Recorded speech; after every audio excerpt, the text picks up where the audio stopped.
नमस्कार दोस्तों, स्वागत है आपका अपने YouTube चैनल। आज हम चालू करने जा रहे हैं संख्या पद्धति। तो चलिए दोस्तों शुरू करते हैं। तो देखिए दोस्तों, संख्याओं के प्रकार सबसे पहले आप लोग जानते ही होंगे।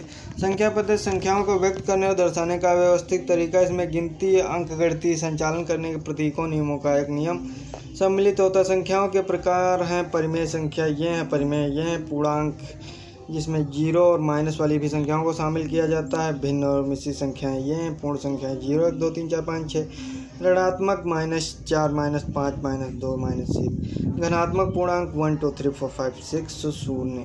सम संख्याएं देखिए 2, 4, 6, 8, 10, 12, 28। विषम संख्याएं 1, 3, 5, 9, 27, 33।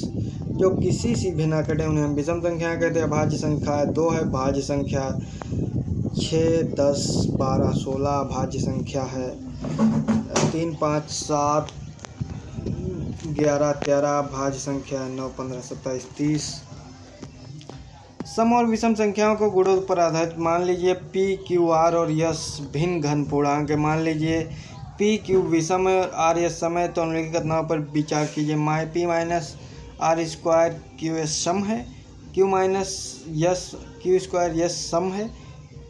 Q plus R under root square plus P plus S विषम है। उपयुक्त कथनों में से कौन सा सही है? कौन सा सही? तो देखिए दोस्तों, इसमें डी जो 1, 2, 3 सही है, ये भी सही है, ये भी सही है, ये भी सही है। तो देखिए दोस्तों, किस प्रकार से सही। P और Q विषम संख्या, R और S सम है। कथन 1 के लिए S का मान सम है, P minus R Q S सम है, इसलिए कथन 1 सही है।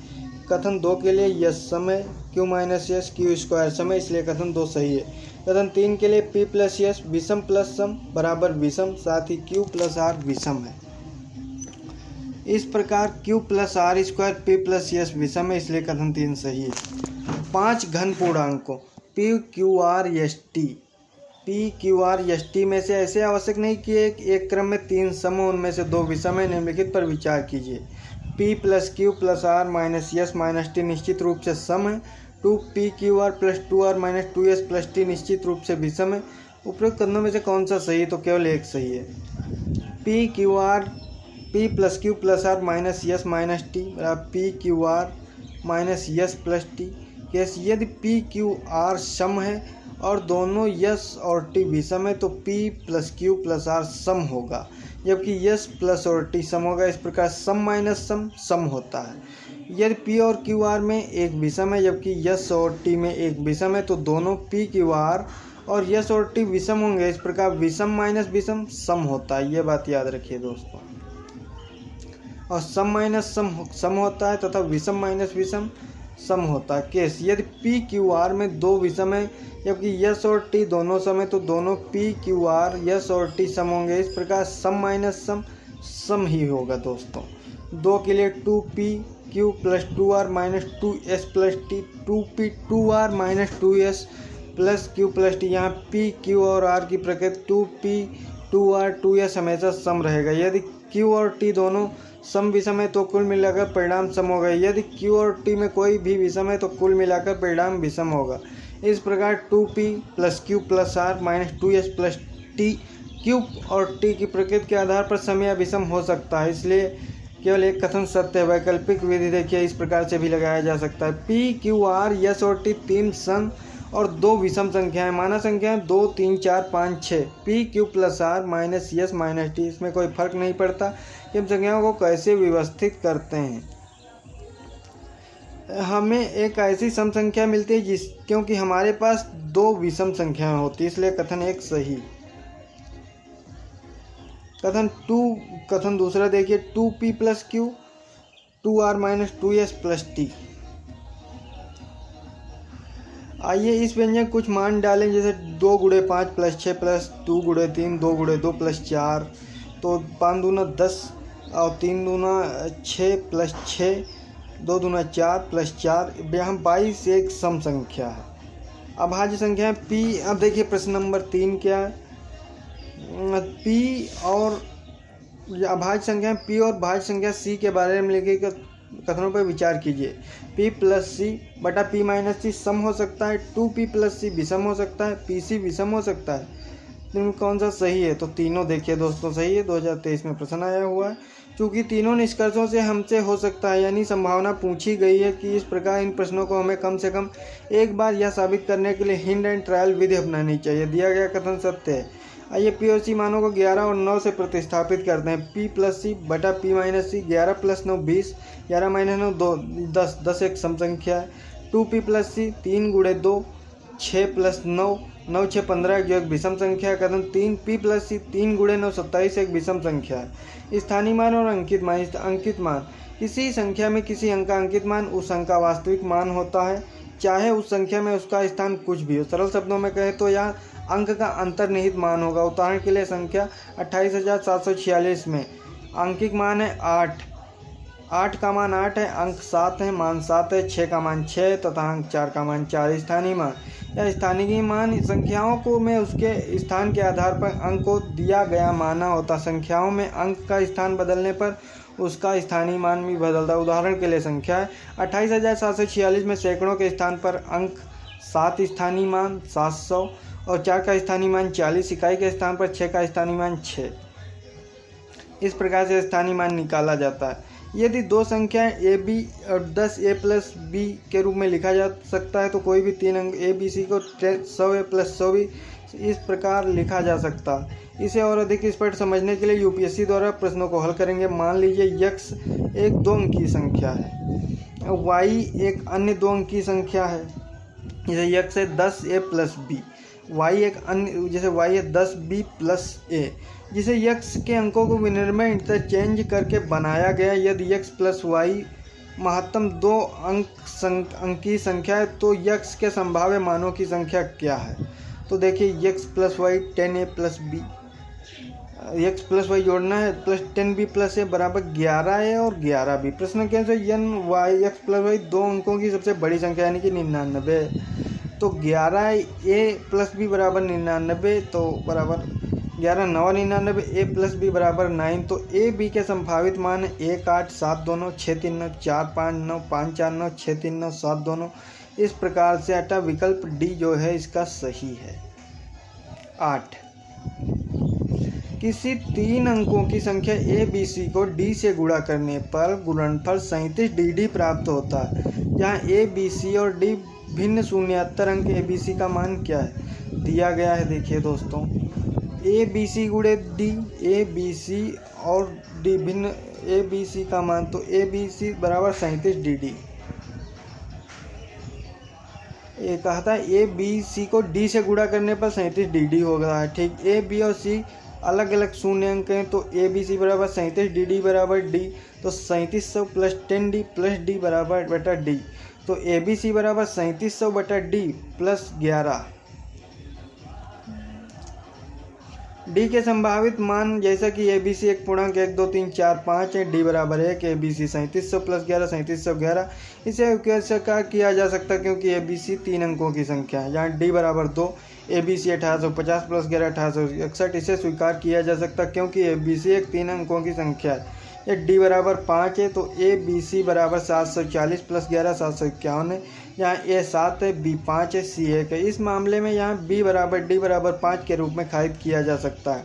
डी बराबर 4, ए बी सी बराबर 925 प्लस 11 936, ए बराबर 9 है, बी बराबर 3 है, सी बराबर 6। यह मामला संभव है कि ए बी सी डी के मान भिन्न है। अब देखिए दोस्तों विभाज्यता के नियम। विभाज्यता 2 द्वारा यदि किसी संख्या का इकाई अंक 0, 2, 4 या 8 हो तो वह संख्या 2 से विभाज्य होती है। विभाज्यता 7 यदि अंतिम अंक के दोगुने और शेष अंकों के बने बीच का अंतर या तो 0 या 7 है, 7 का गुणज है। 3 यदि किसी संख्या के अंकों का योग 3 से विभाज्य है तो 8 द्वारा विभाज्य। यदि किसी संख्या के अंतिम 3 अंक 8 से विभाज्य या किसी संख्या अंतिम अंक 3 अंक 0 है, अगर 3 अंक अंतिम 0 है तो वह 3 से विभाज्य होती है। अब देखिए 4 यदि किसी संख्या के अंतिम 2 अंक 4 से विभाज्य या किसी संख्या के अंतिम 2 अंक 0 है, ये विभाज्यता द्वारा 9 यदि किसी संख्या के अंकों का योग 9 से विभाज्य है। तो वह 4 से भी विभाज्य होगा। 5, यदि किसी संख्या का अंतिम अंक 0 या 5 है, विभाज्यता 11 दो। यदि विषम स्थानों पर इसका अंकों का योग और सम स्थानों पर इसके अंकों का योग के बीच का अंतर या तो 0 या 11 तो गुणज है 6। यदि संख्या 2 और 3 दोनों से विभाज्य है 12। यदि संख्या 3 के साथ 4 से विभाज्य है। पिछले वर्षों के प्रश्न पत्रों में पूछे गए प्रश्नों का उपयोग अवधारणा को समझेंगे।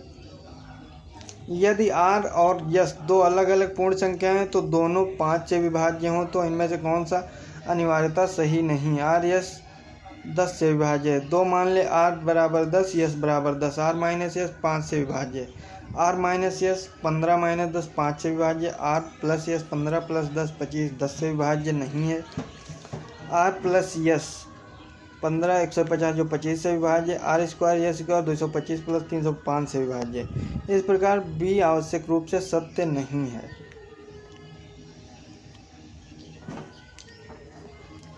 x plus Y plus Z के मानों किसी भी चयन के लिए एक्स वाई जेड के रूप में 6 अंकों की संख्या किससे भाज्य है। एक्स वाई जेड तो X Y Z 000 X Y Z 1000 plus 1 X Y Z गुणे 1000 गुणे 1001 एक्स वाई जेड गुणे 1001 1001 बराबर 7 गुणे 11 गुणे 13। कोई भी संख्या 7 11 13 से विभाज्य होनी चाहिए। चक्रीयता और इकाई अंक। संख्याओं का चक्रीय व्यवहार उनकी इकाई के अंकों पर निर्भर करता है। प्रत्येक इकाई का अंक एक दोहराव वाला पैटर्न दिखाता है, उनकी घातों पर निर्भर करता है। 7 की चक्रीयता को समझना। 7 एक 7 7 7 4 7 गुणे 7 गुणे 7 343 7 गुणे 7 7 2401 इकाई अंक 1 और 7 गुणे 7 गुणे 7 गुणे 7 गुणे 7 को 5 बार तो इकाई अंक 7। तो देखिए कितनी संख्या बाद 1 2 3 4 बाद पुनः रिपीट 7 आएगा, फिर 9 आएगा। इस प्रकार 7 की चक्रीयता 4 है, यानी कि जो 7 आया 9 आया 3 आया 1 आया, अब 7 आया, फिर देखिए ये वाली संख्या के बाद 4 के बाद तो फिर 9 आएगा, फिर 3 आएगा, फिर 1। इस प्रकार से चक्रीयता चक्र को संक्षेप में नीचे तालिका में दिखाया जा सकता है। संख्या जैसे 7 था तो 7 9 3 1 के बाद पुनः 7 7 आने लगा 0 0 1 1। जैसे 2 है 4 6 8 तो इसमें फिर संख्या बाद फिर 2 आने लगेगा 6 के बाद 4 के बाद 3 देखिए 4 के बाद 4 देखिए 2 के बाद और 5 है 1 के बाद 6 1 के बाद 7 4 के बाद आता है 8 भी 4 के बाद 9 भी 2 के बाद। अब देखिए इकाई अंक ज्ञात करने के तरीके। यदि किसी संख्या का इकाई अंक 0 1 5 6 तो इकाई का अंक वही रहता है। अगर 0 1 5 या 6 है इकाई अंक तो इकाई अंक वही रहता है। यदि इकाई अंक 2 3 4 7 8 और 9 है तो घात को 4 से भाग देंगे और शेषफल ज्ञात करेंगे। शेषफल का उपयोग करके घातांक पर चक्रीयता नियम लागू करेंगे। यदि हम परीक्षा में अपनाए जाने वाले दृष्टिकोण को जानने के लिए कुछ प्रश्नों पर चर्चा करते हैं, जैसे 57 242 9 गुणे 7 गुणे 5 गुणे 3 विस्तार में इकाई अंक क्या है। तो देखिए 57 242 9 गुणे 7 परिणामी संख्या का इकाई दी गई इकाई अंक यानी 2 पर निर्भर करता है। हम जानते हैं 2 1 2 2 दूनी 4 2 चक्कू 8 और 2 16 32 इकाई अंक 2। देखिए 4 के बाद रिपीट होने लगा तो इकाई अंक 2। इस तरह से तो 2 की चक्रीयता 4 है। 2 पर समाप्त होने वाले किसी संख्या घातांक ऐसी संख्या उत्पन्न करेगा 2068। 2 से समाप्त होने किसी घातांक एक ऐसी संख्या जो उत्पन्न करेगा 2468 से समाप्त 945 944 प्लस 1 बराबर 4 236 गुणे 4 प्लस 1 945 4n प्लस 1 के रूप में 57,242 का अंतिम अंक 2 1 यानी 2 होगा, इसलिए विकल्प ए सही है। यदि 3 का 2019 तो 10 से विभाजित किया जाए तो शेष क्या रहेगा। तो देखिए 7। ये दिया गया 3 का 10 से विभाजित किया जाता है तो 3 1 3 3 9 3 3 9 त्रुक 27 3 3 9 त्रुक 27 3 81 3 3 9 त्रुक 27 3 81। देखिए ये भी कितनी संख्या बाद बदलने लगा 4 के बाद 4 चरणों के बाद दोहराया जाता है। तो 2019 को 4 से विभाजित करने पर शेषफल 3 प्राप्त होगा। इसी तरह 2019 का अंतिम अंक 3 गुणे 3 की पावर 3 के समान ही रहेगा, अर्थात 7। तो 3 का शेषफल 27/10 का शेषफल अर्थात 7 होगा। अब देखिए शेषफल ज्ञात करने की विधि। भाज्य का भाजक गुणे भागफल प्लस शेषफल। भाज्य वह संख्या जिसे विभाजित किया जा रहा है, भाजक वह संख्या जिसे विभाजन प्रक्रिया की जा रही, भागफल विभाजन के परिणाम स्वरूप प्राप्त सबसे बड़ी संभावी पूर्णांक। शेषफल भाज्य का बायां भाग जिसे भाजक द्वारा आगे विभाजित किया जा सकता है।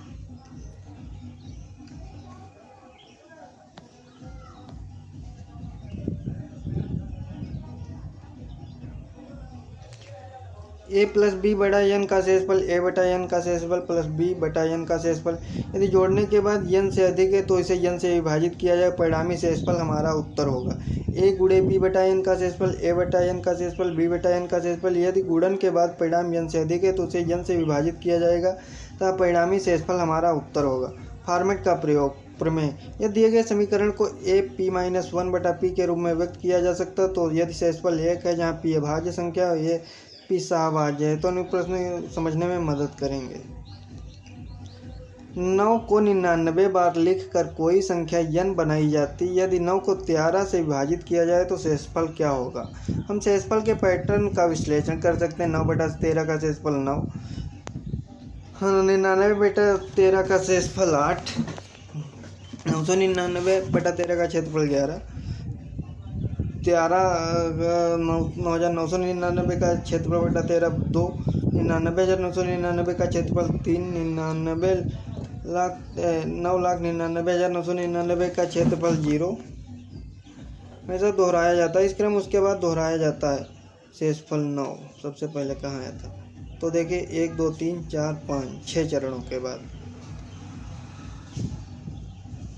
तो शेषफल 0 होगा। 9 पैटर्न पर अनुसरण करते हुए 9 98 तो शेषफल 8, 199 9 और शेषफल 11 इसलिए उत्तर 11 है। वैकल्पिक विधि। 1 गुणे 6 बार दोहराने बनी संख्या रूप से 13 से विभाज्य होती है। किसी संख्या को 6 बार दोहराने बनी संख्या के रूप में संख्या में से 7 11 13 37 से विभाज्य होती है।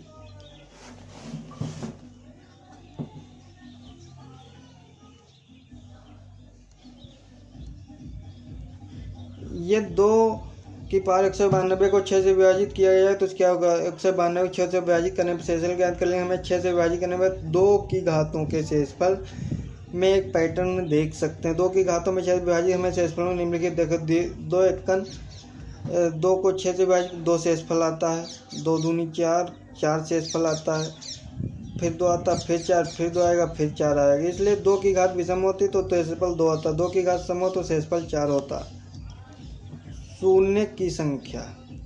इस अवधारणा को हम एक प्रथम के माध्यम से समझेंगे। 1 की पावर 2, 2 की पावर 4, 3 की पावर 6, 4 प्राप्त पूर्णांकों कितने क्रमागत शून्य हैं।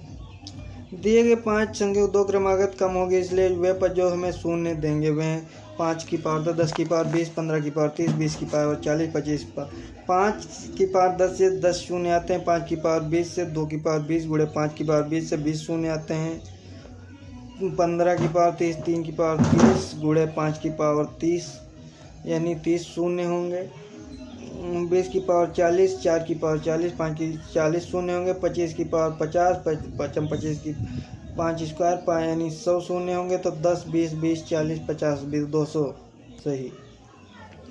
करणी और घातांक। करणी का नियम, घातांक का नियम देख लीजिए दोस्तों। ये करणी और घातांक के नियम है, इनको भी रट लीजिएगा। आइए इन नियमों को समझते हैं। 2 की पावर 40, 3 की पावर 21, 4 की पावर 18, 8 की पावर 12 निम्न कौन सी संख्या लघुत्तम है। तो 3 की पावर 21 तुलना कर आसान तुलना के लिए सबसे पहले हम समान आधार वाली तुलना करते हैं। हम इस 2 संख्याओं इस प्रकार लिख सकते हैं। 4 की पावर 18, 2 दूनी 18 को 2 से 36 चूँकि 4 2 स्क्वायर है, 8 12, 2 की पावर 3 12 बराबर 2 चूँकि 8 2 की पावर 3। उपरोक्त से हम पाते हैं कि 4 की पावर 18 8 की पावर 12 दोनों बराबर हैं। 2 की पावर 40 2 की पावर 36 से बड़ा है। 2 की पावर 40 उत्तर नहीं हो सकता। इस प्रकार हमें 2 से 36 3 से 21 लघुत्तम खोजने की आवश्यकता है। चूँकि 2 सही उत्तर हैं, 4 की पावर 18, 8 की पावर 12 नहीं हो सकता अतः संख्या 3 की पावर 21 लघुत्तम होना चाहिए। इस प्रकार विकल्प बी सही है। 15 × 14 × 13 डैश डैश डैश 3 × 2 × 1 बराबर 3 यम × n, जहाँ यम और n घनात्मक संख्या तो यम का महत्तम मान क्या होगा? तो LH पर लिखेंगे वह 3 से गुणज हैं।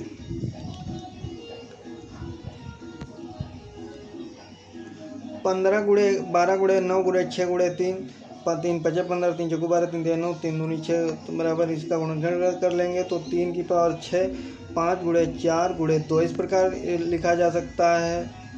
3 की पावर 6 5 × 4 × 2 14 × 13 × 11 × 10 × 8 7 6 5 4 3 2 1 3 की पावर यम × n। दोनों तरफ तुलना करने पर हम पाते हैं यम बराबर 6, यम का मान 6 होगा। संख्याओं कुछ महत्वपूर्ण यदि पहली n प्राकृतिक संख्याओं का योग हो तो n+1/2, यदि n प्राकृतिक संख्याओं के वर्गों का योग हो तो n+1 2n+1/6, पहली n प्राकृतिक संख्याओं के घनों का योग हो तो n+1/2 अंडरग्राउंड स्क्वायर, पहली n सम संख्याओं का योग 2 + 4 + 6 + 8 n पदों की संख्या n+1, पहली n विषम संख्याओं का योग n स्क्वायर है। उपरोक्त सूत्र पर आधारित प्रश्न। पहली 65 प्राकृतिक संख्याओं के वर्गों का योग, तो देखिए वर्गों का n प्राकृतिक संख्याओं के तो n+1 2n+1 ये वाला सूत्र लगेगा। n+1 2n+1/6 n बराबर 65 65 × 66 × 131/6, तो इस प्रकार 3635। प्रथम 10 प्राकृतिक संख्याओं के घन के योग और प्रथम 20 प्राकृतिक संख्याओं के बीच का अंतर ज्ञात कीजिए। n प्राकृतिक संख्या n+1/2 n बराबर 20, 20 प्राकृतिक 20 + × 21/2 20 10 × 21 बराबर 200, तो n प्राकृतिक संख्याओं के घनों का योग n+1/2 √2, तो 10 प्राकृतिक संख्याओं के घन का योग 10 n+1 10 × 11/2 अंदर रूट, तो 55 स्क्वायर बराबर 3025, 3025 - 210 बराबर 2815। तो इस प्रकार से हमने आज ये सब पढ़ लिया है। ये देखिए संख्याओं महत्वपूर्ण सूत्र भी हमने देख लिए हैं और शून्यों की संख्या ज्ञात करना हमने सीख लिया, घातांक और करणी भी सीख लिए और शेषफल भी ज्ञात करना का हमने सीख लिया है, और अब हम चक्रिता इकाई अंक भी ज्ञात करना सीख चुके हैं। तो अब विभाज्यता के नियम भी हमने देख लिए हैं, तो अब हम स्थानीय मान निकालना भी सीख लिए हैं। तो अब हम मिलेंगे अगले वीडियो में, तब तक के लिए धन्यवाद।